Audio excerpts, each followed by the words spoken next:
সংগ্রামী জনতা, অত্যন্ত দুঃখ ভারাক্রান্ত হৃদয় নিয়ে আমরা এখানে উপস্থিত হয়েছি।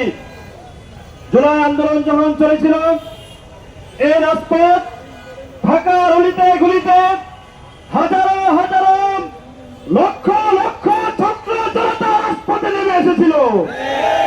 হাজার হাজার মানুষের রক্তের বিনিময়ে প্রায় ৩০,০০০ ভাই বোনদের বন্ধুত্ব বর্ণের বিনিময়ে ডক্টর ইউনূস সাহেবকে এই দেশের ক্ষমতার মসনদে বসানো হয়েছিল, দায়িত্ব দেওয়া হয়েছিল।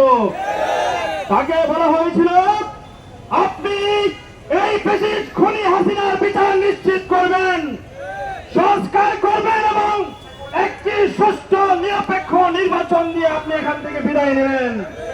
ডক্টর ইউনূস সাহেব আপনাকে বিদেশ থেকে বাংলাদেশে এনে এই দেশের ছাত্র জনতার রক্তের উপর যে ক্ষমতার মসনদ হয়েছে, সেই ক্ষমতার মসনদে দায়িত্ব দেওয়া হয়েছে।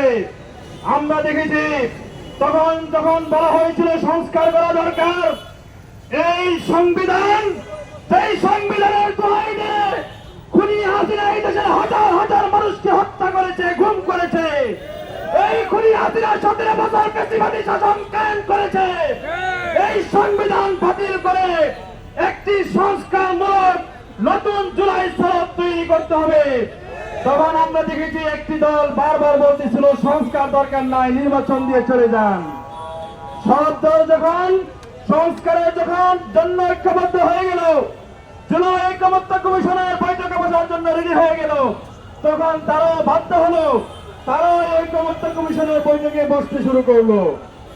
আমরা দেখেছি ঐক্যমত্য কমিশনের মধ্যে সকল দল যখন কোন ভালো বিষয় ঐক্যমত্য পোষণ করে, একটি দল বারবার সেটাকে বাধাগ্রস্ত করার জন্য চেষ্টা করেছে।